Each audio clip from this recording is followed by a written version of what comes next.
Hello everyone! We're going to explain how to do backlink analysis for a particular website on Amrut.AI. Following screenshot video will help you. Let's get started. In this video, we are going to learn about how to do backlink analysis on website Amrut.AI.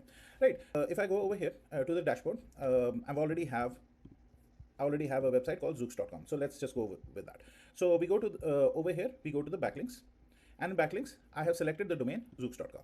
Right, so Zoox.com is over here. I have selected the domain Zoox.com. The maximum number of backlinks that you can query currently is like 1,000. Right, maximum. Even if I leave it, it'll still be 1,000, but I'll still do 1,000. So I'll say I want to fetch the backlinks. When I fetch the backlinks, it said the total number of backlinks. They have created more than 1,000 backlinks. So these are the backlinks. The Dofollow links. The new backlinks that they have created is 416. The lost backlinks as well as the target domain. Over here we can see most of them are Dofollow. There's no 0% of them are nofollow.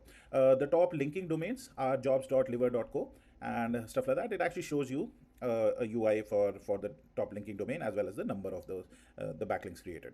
The geographic distribution, it also shows us the geographic distributions for these.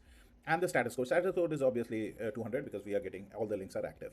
Right. If I want to get detailed analysis, the detailed analysis, we can see all the backlinks, the new backlinks, as well as the lost backlinks.